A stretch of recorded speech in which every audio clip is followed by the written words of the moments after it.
audience, because we've been talking a little bit Facebook before you guys came on. But for a more formal announcement, here at the Poison Pen, my name is Patrick. I am the science fiction fantasy selector here at the Bookstore, and I am very, very lucky to have the New York Times bestselling author of the, I apologize here because there's so many, but the Charlie Davidson. Oh my gosh, it's been a long day. Charlie Davidson series here for her 13th and final in the series. Let's give a big warm welcome to Darynda Jones.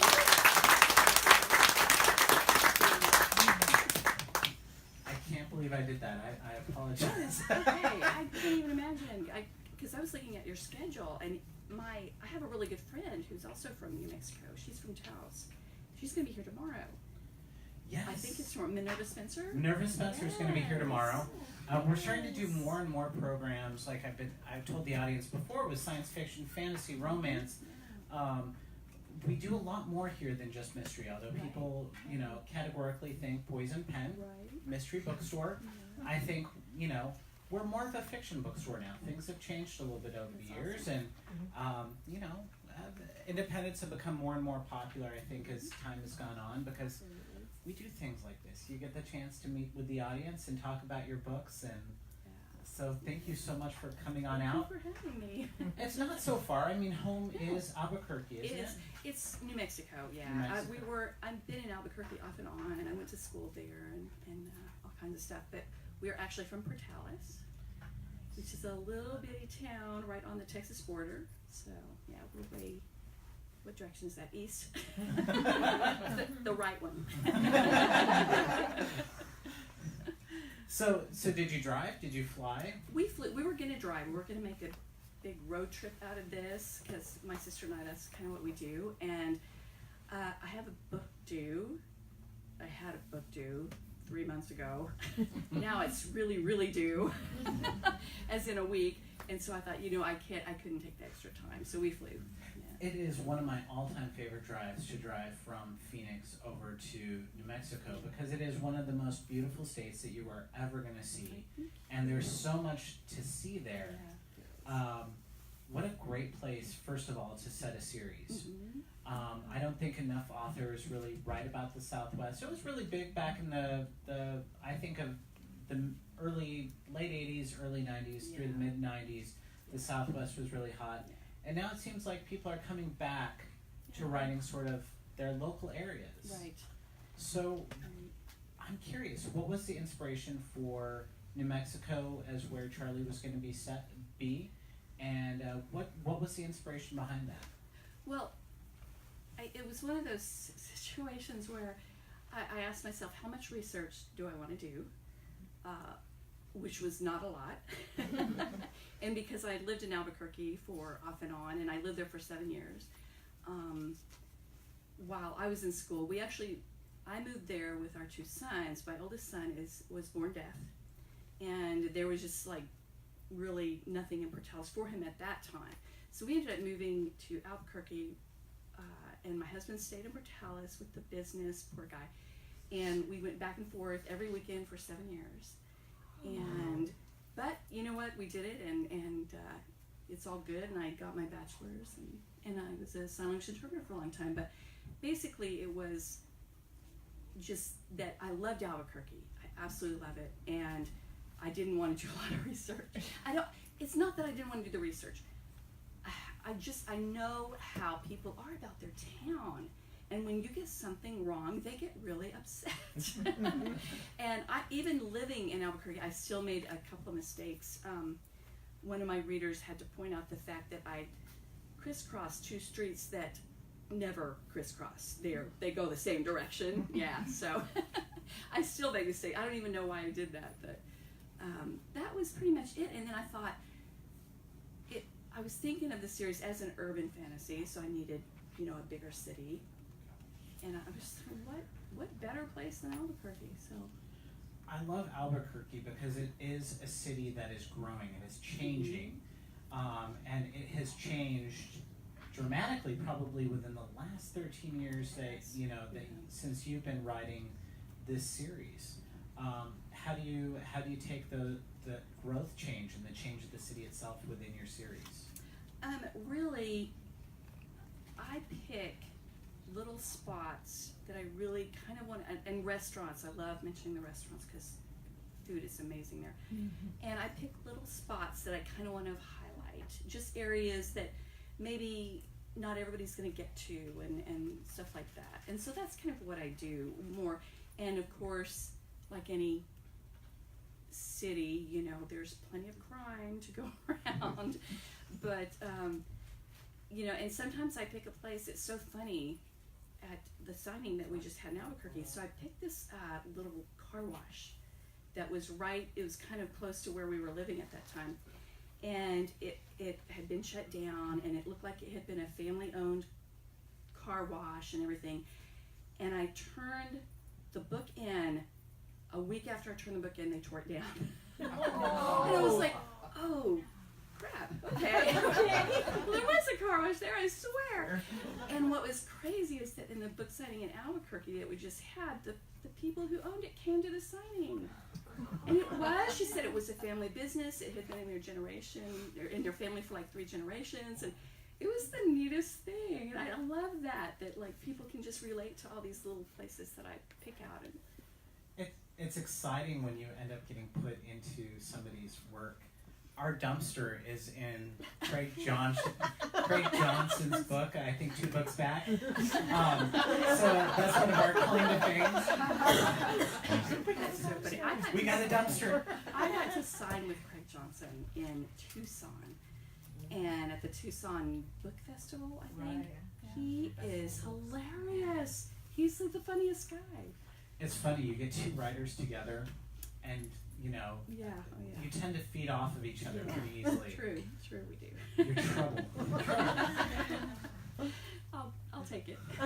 So speaking of trouble, what sort of trouble is Charlie experiencing it within book 13 here? Can you give us a little introduction? Oh, sure. So, she hasn't gotten it for me. And it's spoiler free. And we promise we're not going to spoil major plot points. I mean, this is something that you learn pretty quickly in 13. I won't give you the little stuff that's what happened in 12. Have you read 12 yet? Yes. I don't want to. I've listened to all of them except for 13. Okay. Yeah, So you know what happened to her at the end of 12. Yes. That I got death threats. You wrecked Many me for a times. week. I did. You were a I did. mess. You were a mess. I would love to apologize, but You're You not. won't. You're not sorry It's at all. okay. yeah, not even a little. But so basically, if you will remember the hell dimension that Reyes went into in the God Glass. Well, when he came out, he shattered the gate, and so now it is opening on our plane and wreaking all kinds of havoc. And yeah, so that's the trouble that they're in. So now they have to figure out how to close this dimension that's in another dimension, and you know, so. It's a sticky wicket. Yeah. I had so much fun. I had fun writing it. It was a hard book to write.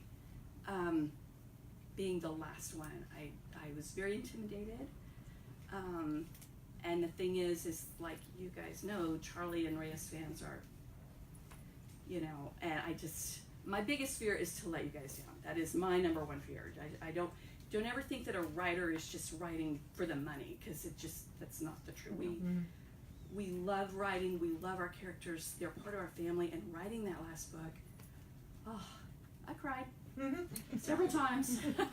I was gonna say, I mean, I've got to give you a lot of props for writing 13 books in a series and saying, I'm done, or this story is done, because that is one of the hardest things to do, especially within urban fantasy or within any book, is knowing when to end. Yeah.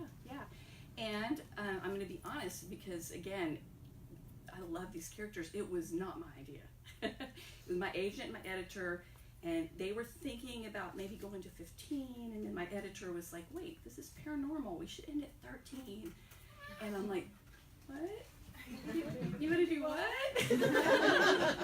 So it was kind of, I was taken aback a little bit, and then of course I had to wrap everything up sooner than I thought I was going to. But I love that it ends on 13, because it's just kind of a perfect. It does, and you know, I never say that these characters are gone, because they very well could make a comeback, right? We'll see them somewhere, somehow, in some other form, perhaps. Absolutely. And you nailed it, yeah. Right there. We will see them in the Banasha story, so yeah. Last year we were talking with excited Kevin about Hearn about his final book within his Iron Druid series. I loved it. Yes. And he was talking about that being a really hard thing to do.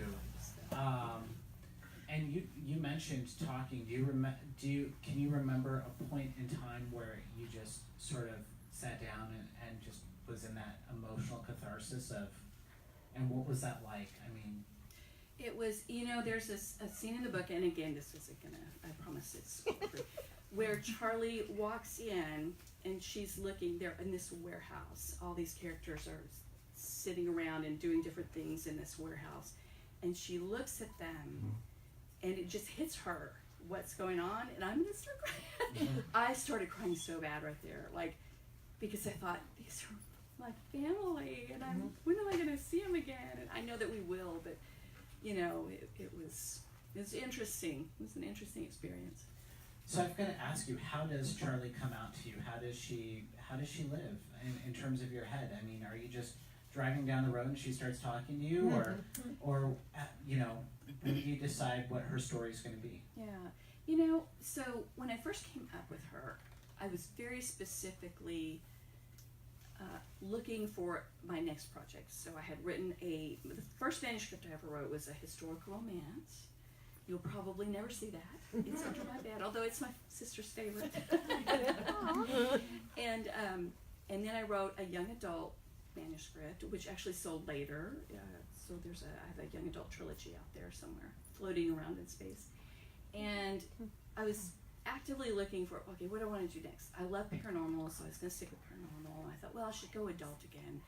And I'm literally like waiting for my turn in the shower. My husband was in the shower, and Charlie just popped into my head. Like, I mean, in all her glory.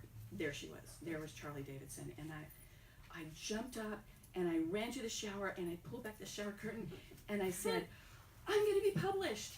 It's like I just knew Charlie was it. I just knew in my heart, I knew that I just had to write her. And the first book, I feel like, so I'm writing, right? I write the historic romance, and I write the young adult. And what everybody tells me is they're like, oh my God, it's so funny. And I'm like, what? Really? It's funny? And I'd be like, okay, where is it funny? Because I didn't understand how I was being funny. I really did. I just wrote the books. And I mean, sure, you make little wisecracks here and there, but I didn't think it was like hilarious or anything. So when I wrote the first Charlie book, I thought, okay, I have to capitalize on that. If people think I write funny, I should try to write funny. And I feel like the first Charlie book, I was still getting to know everybody. And even now, I'm gonna be honest, I don't read my books once they're out there.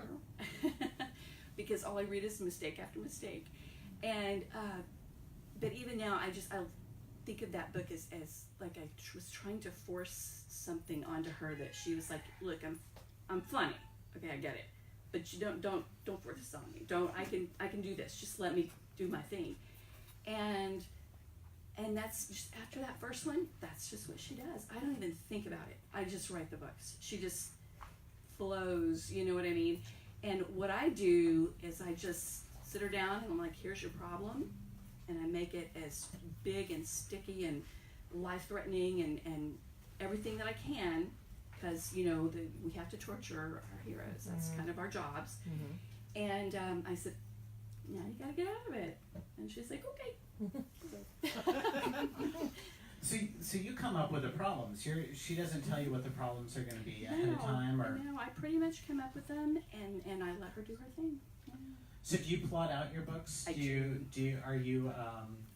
outline? I outline like a crazy person. Yes, I do. My outlines are even plotters think my outlines are ridiculous. So they're usually about 40 to 60 pages long. That is pretty good. Yeah. And And I have 3 separate outlines. So I have a synopsis. That's what I send to my editor to get approved. Then I work off of that synopsis and I do what I call my detailed outline. And then when that's all done, that's like the 60-page one. And when that's all done, then I do what I call, this is a me thing, I call it my skeleton key. So it's literally the entire book in 2 pages. You know, wow. Charlie goes here and does this, and this happens, and she finds this clue, and this person tries to kill her, and, you know. Have you ever found after doing all the plotting out that you have to change something? I do, yeah. And that's the thing that a lot of people don't understand, is that I'm not committed 100% to my plots ever. I usually stick with them about probably 90%. But there's little things, like when you're writing, little things will come up that you didn't even think about when you're plotting. There's things that you can't think about. And twists that I never saw coming, and you know, I learned so much from other writers, obviously, but Joss Whedon said something that I will never forget. He said, whatever your readers expect, do the opposite. So that's kind of what I do. If she's in a situation and I'm like, okay, the normal thing would be to do this, but this is Charlie Davidson, we can't make it, you know, and so I'll have her do the opposite, or the opposite thing happens, or if somebody's supposed to be angry about something, I'll have them be happy, you know, and just twist everything around. And that's why, and I love this, so if anybody wants to write me and tell me this, when people write me and say, I never saw that coming, I'm like, yes, score. You know, that's the dream. It's always an exciting part when your characters do something that you wouldn't expect. Mm-hmm. And I think as a reader, it's a lot more refreshing when there's that twist. Mm-hmm. Yeah. Because we're used to, you know, watching sitcoms, mm-hmm. MacGyver, right? You know, he's going to get out on every episode. Right. You know, how can he surprise us, right? And I think it's much better to do in books. Yeah. And one of the cool things I love about urban fantasy, and I love about your series, is that you put in a lot of mystery. You put in some pretty good romance, mm-hmm. I gotta say. Mm-hmm. Thank you. Some giggity moments. Yes, we like the romance. And you also do a lot of world building, which is something that's really hard to do in urban fantasy consistently well. I think you're in probably, in my personal opinion, my top tier of urban fantasy writers. Thank you so much. You're welcome. So I'm curious, how do you manage to throw in all 3 genres? You've got romance, you've got mystery, you've got fantasy, and it's all coming together in this one big beautiful plot, this one big beautiful story. How? That's a good question. You know, I've had other writers come up. I had a good friend of mine who writes science fiction, and she did an urban fantasy trilogy, and she's just like, that's exhausting. That was the hardest thing I've ever written, and she's huge, and it made me feel good, first of all, but I don't know, that's just the way it turns out. It's what you're interested in. Yeah, absolutely. Yeah. So how do you write the romance? I listened to an interview that was rather interesting in terms of you writing the romance and maybe getting some reviews. Which interview did I say? I think it was an RT review that you were doing. Oh, right. Yes. So, you know, it's, to me, and again, the romance is such a big part of the books. And I don't want to let anybody down. I want it to be just magical and spectacular and all of this. And so the romance in terms of, you know, the explicit scenes, I guess we'll say. I actually put those off. I wait, that's the last thing I write. And the reason is because I want to spend extra time on them and just to have them. I feel like if my readers are reading, or yeah, thank you for doing that. Poor kid. Yeah, he doesn't need to hear this. I feel like if my readers, you know, are not feeling it, if they're not squirming in their seats, then I've done something wrong. and it takes a lot of really specific word choices, and a lot of the pacing is just terribly important. And so I spend a lot of time on those scenes, and you may not think so. And then you're like, all right, you know, how many positions are there? So I'm like trying to come up with new stuff, and that's like, you know, it's a very and how many words can you use, right? Right. For particular yeah, exactly areas. exactly. So, That's a- but I it have is. had some letters. It's funny because romantic scenes are often, you know, they're considered less than maybe some other, you know, great works of fiction or something like that. But those take as much writing and as much skill to write, and write well and write believably, because it's part of the experience within your books. And it adds to the pacing, it adds to the interest, and so that's a lot of fun. So how did Reyes come to you, and why is he the perfect fit for Charlie? So when I was coming up with the books, basically, remember that young adult book that I wrote? Sorry, I've been sick, but I'm not contagious, I swear. I've been on antibiotics.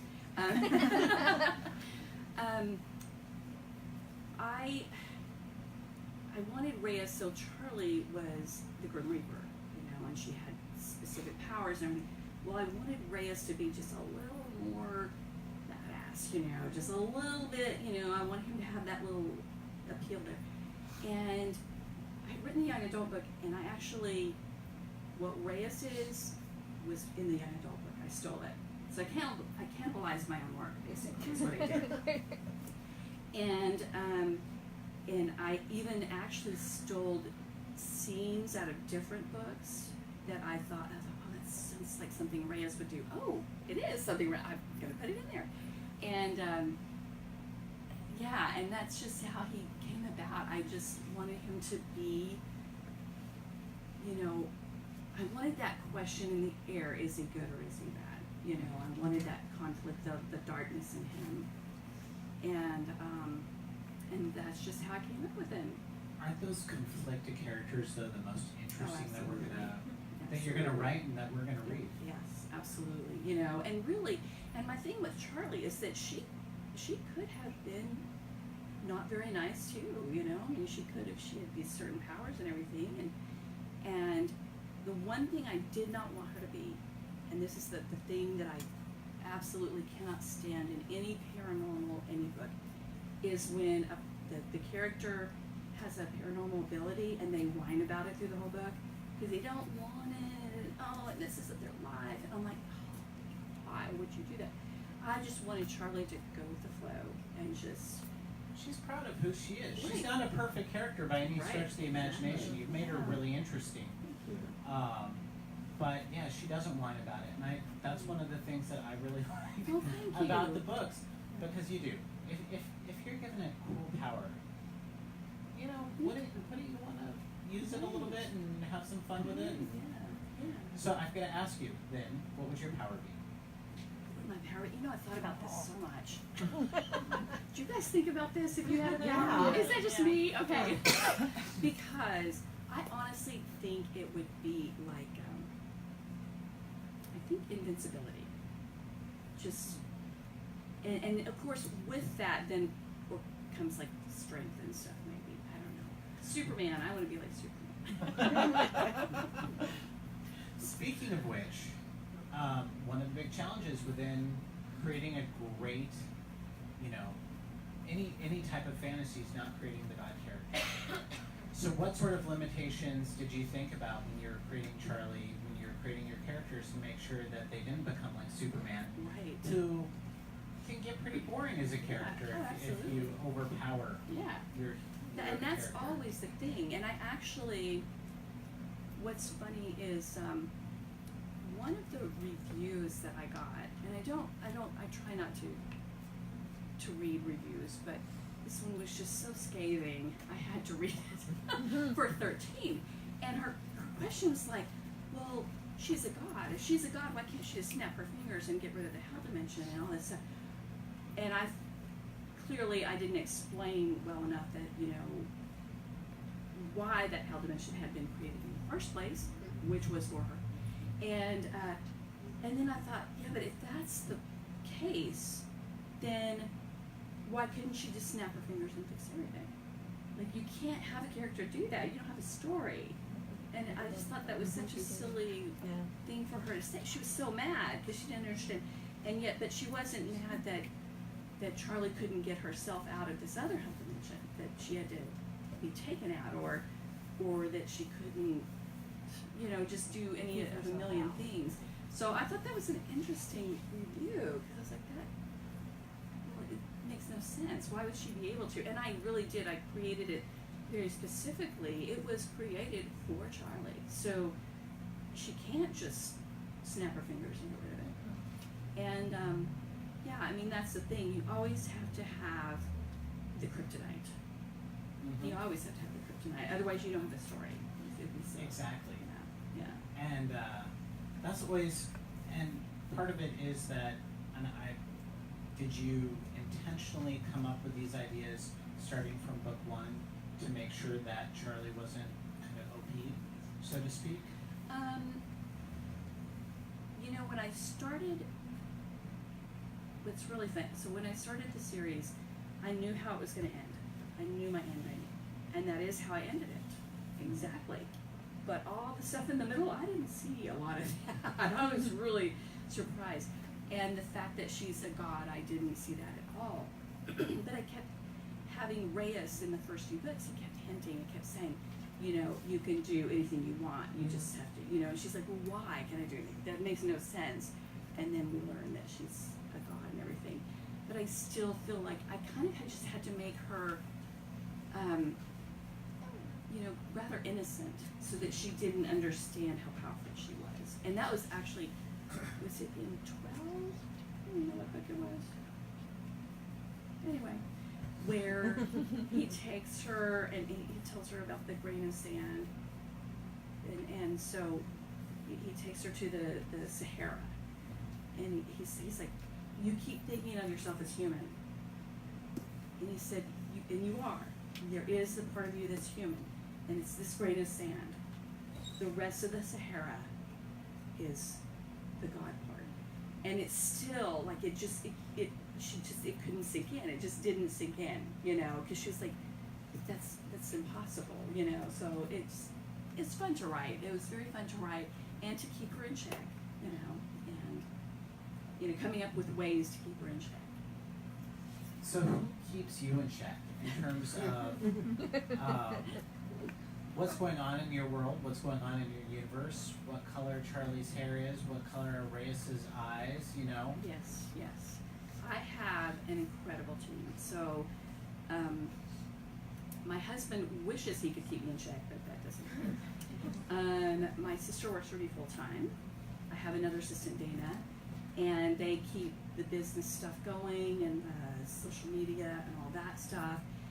And then I have a Tracy. Her name is Tracy. She is I have hired her. She's my continuity editor. And so she will go, anytime I have a question, like, I won't give anything away, but something really big happens in 13, oh my gosh, Jay, with one of the characters on set.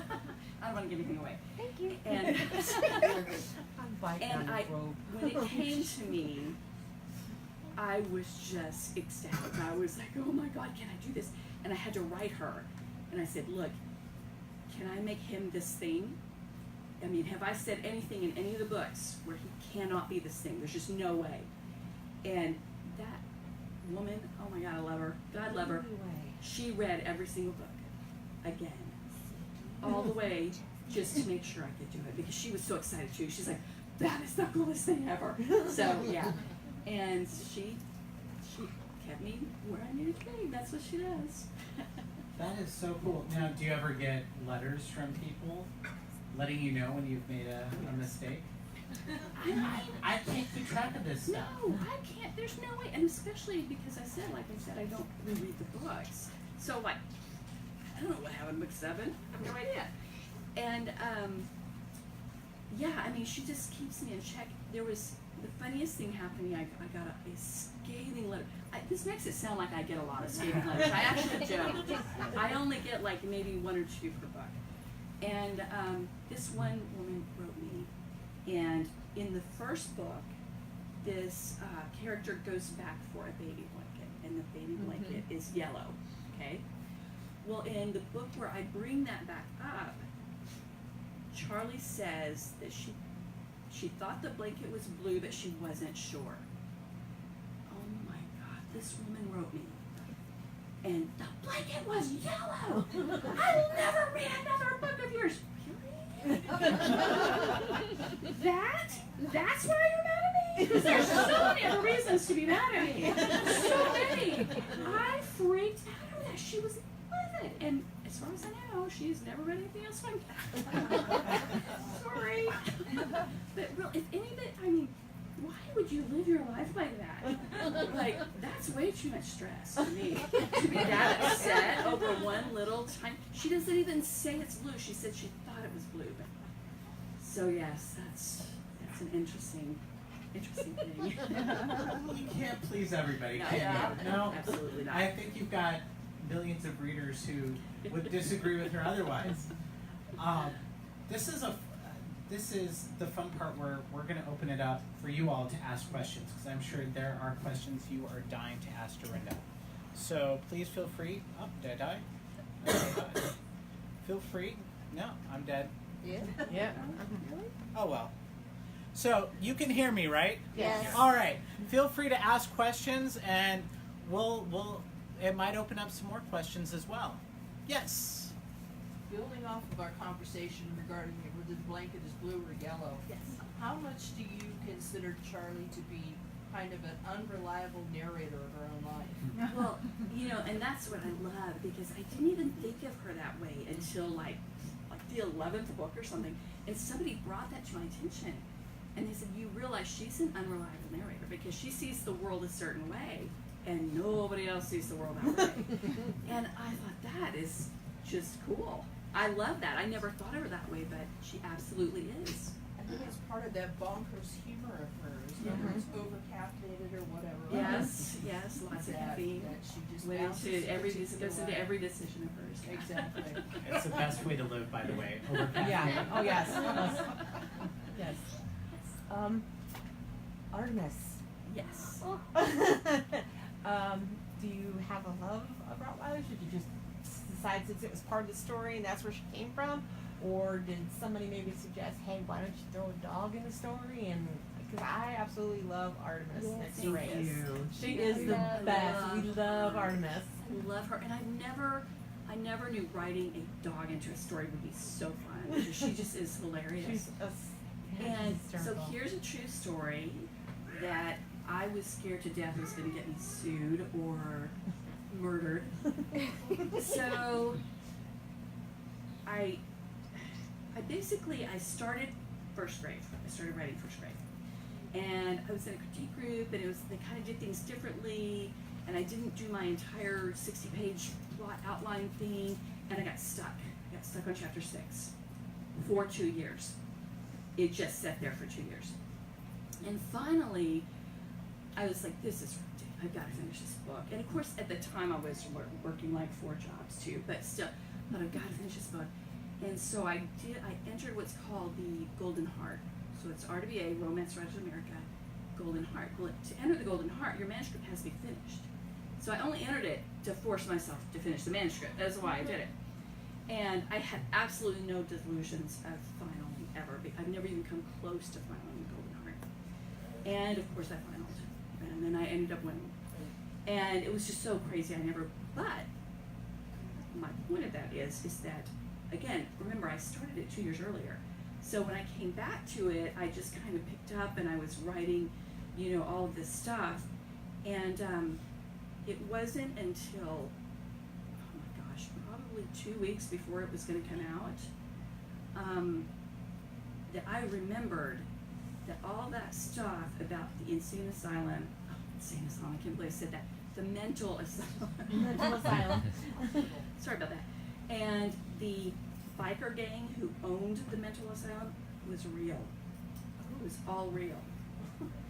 And all I had changed was they were the Bandidos. And they're really a gang. They're a motorcycle club, I should say. They're a motorcycle club. As far as I know, they're not the nicest people. And they actually owned this abandoned animal asylum in Albuquerque. I had done the research and I knew this. And they had Rottweilers. And the Rottweilers supposedly helped guard this mental asylum. And I thought, that's just the coolest thing ever. So I used it all. And about 2 weeks before the book came out, I remembered that was real. I didn't just come up with that. So I wrote my editor and my agent in absolute panic. And I said, I'm going to have a contract put out in my life because this stuff is real. And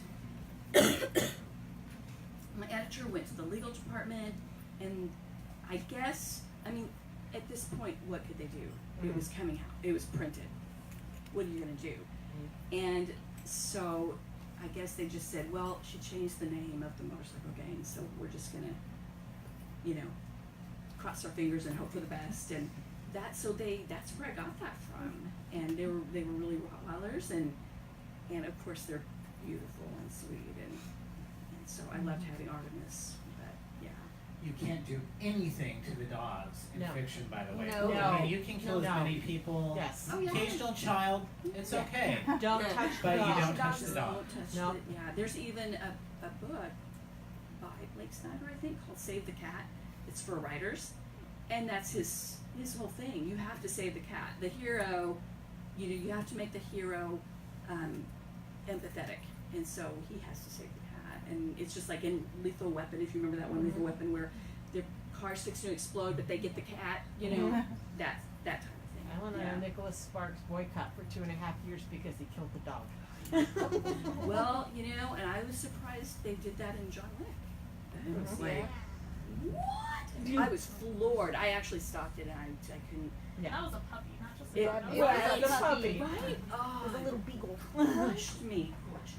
And I did end up finishing it, but that was hard. You just don't do that with babies.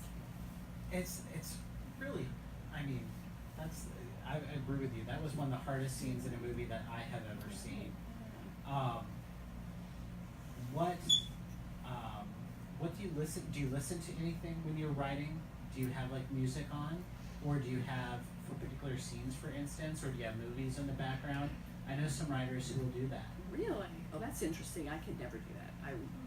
My attention span is literally of a gnat, and there's just no way. But what I have figured out, I used to write in complete silence. It had to be completely silent, and I figured out that if I have like movie soundtracks, that it actually helps keep me focused because the little noises all over the place don't distract me. And so, yeah, I listen to almost always. I keep going back to this, and part of the reason is when you're listening to a movie soundtrack and it builds and builds and it gets all exciting and everything, and that actually annoys me sometimes because I'm not at an exciting point. I don't need that. And so I listen to the soundtrack to Firefly, the television series. It is the best soundtrack to write to because it's just beautiful. It's almost haunting, and over and over and over, probably 1,000 times I've heard it. Yes. So in this 13th book, I'm trying not to give anything away. I do apologize. There's one point for me that was very emotional because I felt like it was the one, I guess maybe the familial area, it was probably as bad for me as it was for like Amber on 12. Like it just pulled my heart because that was like, I feel like that was the one thing that was like kind of, I was rooting for it the other way. I liked the way it ended with that particular character. You know what I'm talking. You know who I'm talking about. I think I'm. Be careful now. Yeah, I really do love it. It was like, oh, like that. I've gotten a lot of letters. Yeah. So you went through the whole book and you're like, oh, Right. oh. Yeah, that's the second time you got me on that one. Well, you know what? And I will say, when I did it the first time, I told myself I can't ever do that again. People are going to see this coming. I didn't. Well, and she has a Nobody. special thing though because It's something special though, so why not? Like, I don't know if it's gonna cross over to the next series, but that was very interesting. That little. Yeah, that was one of those that I did not plot. That as I was writing, I was like, oh, wait a minute, what if this happened? So the question really is, I just started do you like to crying. torture your readers? She does. I like to surprise you guys. I don't want you to me, if the book is predictable, that's the death of everything. And so I just like to keep the surprises coming.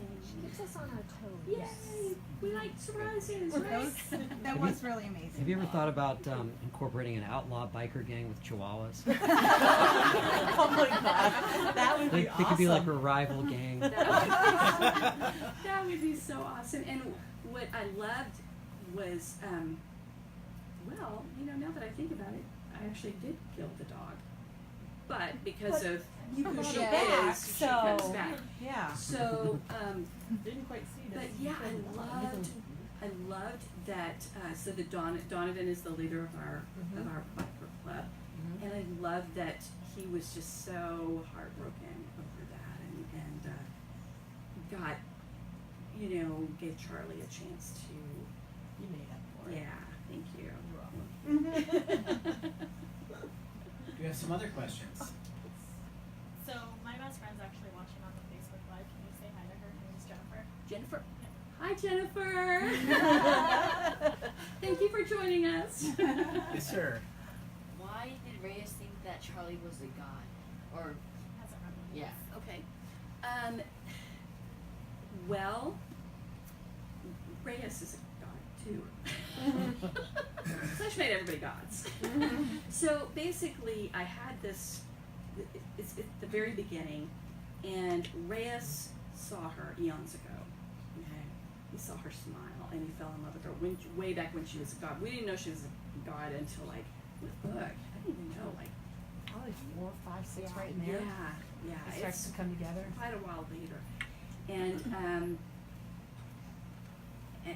and it's her. She's incredibly bright, and I just thought, wow, what if she was really more, And readers helped me a lot with this stuff because they just kept wanting. It was so funny. They'd be like, well, what's going to be next?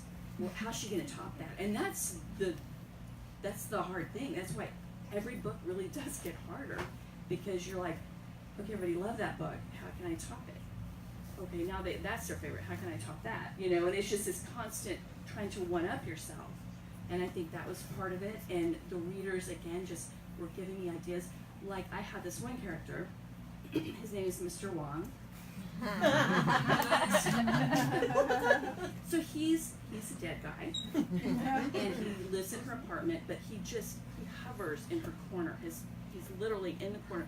He's just hangs there. That's it. That's his whole. He's floating. That's it. Everybody fell in love with him. Yes. And I'm like, he doesn't do anything. Why are you so in love with him? But it's not really him. It's Charlie. How she reacts to him. Yeah. And she'll be like, hold down the fort, Mr. Wong, and she just talks to him constantly, even though he's never said anything. He's never even looked at her. And everybody kept wondering who he was, and I was like, but he's not anybody. He's just a dead guy in the corner. And I realized by book probably 5 or 6, I thought, okay, I actually have to make him something because they're really expecting a lot out of this guy who does nothing at all. But it's like he was a loose end is what I'm like. Yeah. It was like because she helps everyone cross over, and there's True. this one. True. It's like the elephant in the room, right? So you got to know what the elephant is. He needed a story. He did, but I would not have known that without the readers. I had 0 plans for him. And then he became really cool. He's very cool. Yes. How did you come up with the idea to have Charlie start naming everything, including her body parts?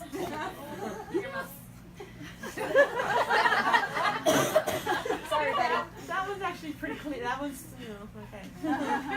It's okay, really. So, the funny thing on that one is that again, I was talking to one of my readers who's from my area, and she's like, dude, I have the perfect t-shirt, you know, and it's the t-shirt that says I'd rather be in Virginia.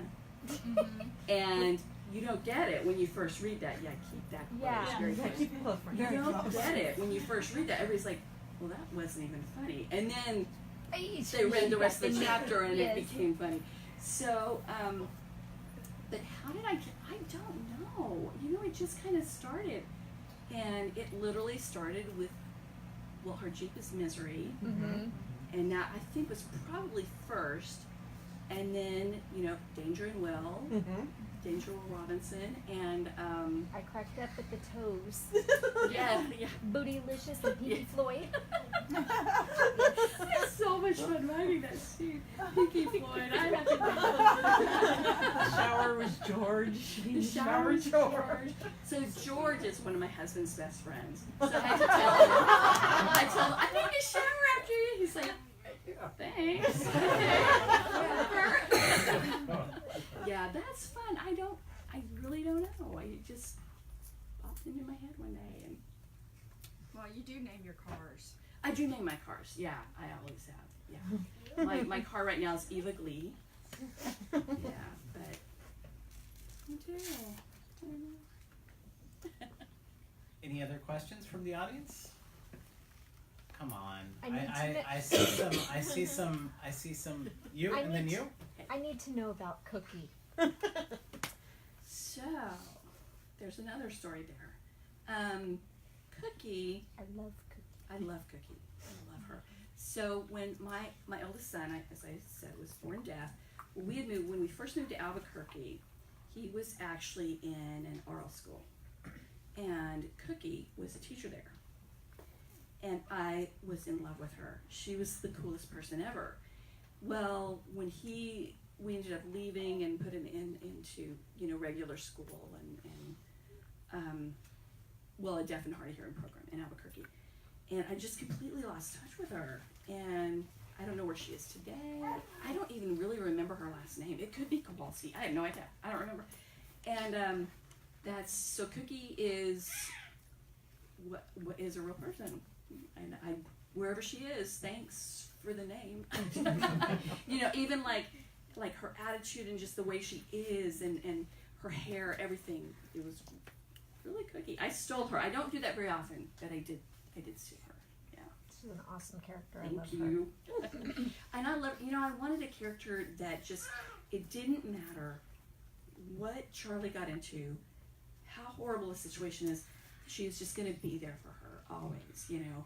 And one of my writer friends was like, oh, you know what you have to do now? Well, you know, Cookie has to betray her somehow. And I'm like, What? No. Really? No. I'm like, no. And I know that makes for, you know, good fiction or whatever, but no, not Cookie. No, she's way too. She was very supportive and kept her grounded. Right. Is what She is- I like. She kind of did with I wouldn't have seen that coming. with I her wouldn't have seen that uncle. coming Yeah. if They kind of kept Yeah. that down though. Yeah. You had a question? Yeah, with Charlie's uncle. Cookie kind of did. They kind of kept it quiet and secret and behind her back. So it was not a true betrayal, but it did create the friction. I think. That's true. You know, I never thought of that way. But yeah. And I would love to write a novella of that. You know what I mean? I want to write a novella about their relationship and how that got going. And to see Charlie from their eyes. Oh yeah. How amazing, how fun would that be? You know, to see it from Cookie's point of view. And I also want to do an Amber and Quentin novella someday because I love them and they started their own investigations company. And I wanna do like a little mystery with Amber and Quentin. I just think it'd be so fun. Yes. Is with Quentin being deaf, is any part of his character based on your son? 100% yes. That's awesome. Yes, his character is my son Jared. Yeah, my oldest son, and he's a little bit my younger son too. It's a mix. He's actually named after our little brother Quentin. So yeah. So who are you reading right now, and what are you enjoying? Because writers are oftentimes the best book recommenders. Well, thank you. My sister and I still to this day read a ton of, it's actually all she'll read for the most part, historical romance. So I'm reading Sarah McLean. She's awesome. She's awesome, by the way. Sarah McLean and, and Minerva Spencer will be here tomorrow. And and that's, when I feel like when I read, I'm always just constantly getting more ideas. And not that you don't steal anything, but like if you're reading like about a bank robbery, okay, and there's a woman in the bank, and they don't pay attention to the woman in the book, but in my mind I'm like, wait a minute, what if that woman was this or this or that? So my mind is constantly going off in other directions. It's kind of hard to read a lot of times, just to get lost in a book, and but with historical romance, I can pretty much, I just love them. They're just so fun, and they take me away from what I'm doing. And it's hard to read within your own genre. It is. You know, a lot of people, I didn't buy that at first, but now I understand, because you're constantly you're not thinking about the story, you're thinking about, this sparks this idea and this sparks that idea. And I have a new idea like every other day for a new series. I have like thousands of ideas out there, so no worries there. I'm never going to run out of anything. By the way, Jennifer Fontana says, OMG, OMG, OMG. Jennifer, OMG, right back to you. Eventually we'd like to actually have a little bit more interaction with Facebook if we could figure out a good way to do it, because it's hard to do the discussion, tape it, and get it. So thank you, Jennifer, for being a part of that. These chairs are very uncomfortable after a while. Yes. So I think we're going to give Darynda a big round of applause for coming on out. Thank you so much. Share this with your friends. And definitely come out, support Darynda, buy her book, buy lots and lots of her books, because she is an author well worth reading. And we're going to bring you over to the Bloodstains table there to do the signing. Before we go, we'll go ahead and turn off this.